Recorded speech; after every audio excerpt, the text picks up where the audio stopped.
నెల్లూరు జిల్లా పాడేరులో ఉద్రిక్తత నెలకొంది. జీవో నెంబర్ 3ను వ్యతిరేకిస్తూ భారీ ర్యాలీకి దిగారు. 170 చట్టం పటిష్టం చేయాలని, జీవో నెంబర్ 3కు ప్రత్యామ్నాయ జీవో తీసుకురావాలని డిమాండ్ చేశారు. పాడేరులోని ప్రభుత్వ జూనియర్ కాలేజ్ గ్రౌండ్స్ నుంచి ఐటీడీఏ కార్యాలయం వరకు భారీ ర్యాలీ చేపట్టారు. ఐటీడీఏ ఆఫీసులోకి ఆదివాసీలు చొచ్చుకెళ్లేందుకు ప్రయత్నిస్తుండటంతో పోలీసులు అడ్డుకున్నారు.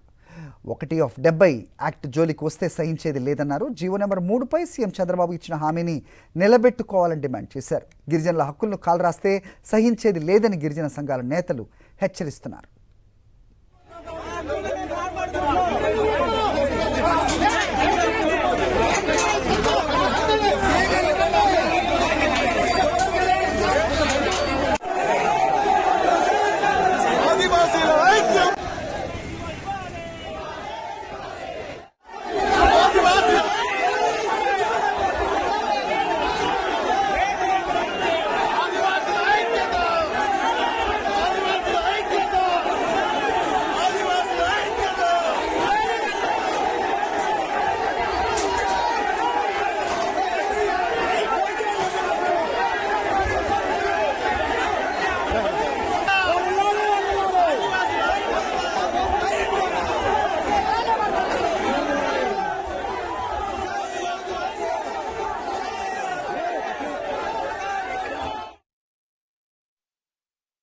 మా గిరిజన ప్రాంతంలో ఉన్నటువంటి మా హక్కులు ఏదైతే మా గుండెకాయ లాంటి మా 170 యాక్ట్ని ఈరోజు నిర్వీర్యం చేయడానికి ఈరోజు కూటమి ప్రభుత్వం అడుగులు వేస్తూ ఉంది.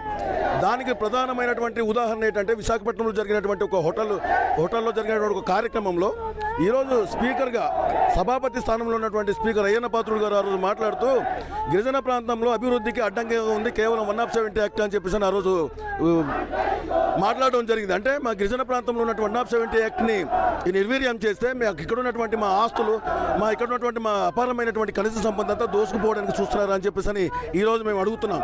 ఖచ్చితంగా 170 యాక్ట్ని పటిష్టంగా అమలు చేయాలి. అదేవిధంగా గిరిజన ప్రాంతంలో అనేక మంది వేలాది మంది గిరిజన నిరుద్యోగ యువకులందరూ కూడా ఈరోజు ఉన్నత చదువులు చదువుకొని నిరుద్యోగులుగా ఈరోజు రోడ్డున తిరుగుతున్నటువంటి పరిస్థితులు ఈరోజు కనిపిస్తుంది. ఇలాంటి పరిస్థితుల్లో జీవో నెంబర్ 3 మీరు పునరుద్ధరిస్తామని చెప్పేసి ఈరోజు ముఖ్యమంత్రిగా ఉన్నటువంటి చంద్రబాబు నాయుడు గారు అరకువేలు వేదికగా వచ్చేసి ఇక్కడ ఉన్నటువంటి వేలాది మంది సాక్షిగా ఆ రోజు మాట ఇవ్వడం జరిగింది. మీరు ఇచ్చినటువంటి హామీ ఖచ్చితంగా నెరవేర్చాలని చెప్పేసి ఈరోజు డిమాండ్ చేస్తున్నాం. మరిన్ని అప్డేట్స్ కోసం ఛానల్ ను సబ్స్క్రైబ్ చేయండి. నోటిఫికేషన్స్ కోసం బెల్ ఐకాన్ పై క్లిక్ చేయండి.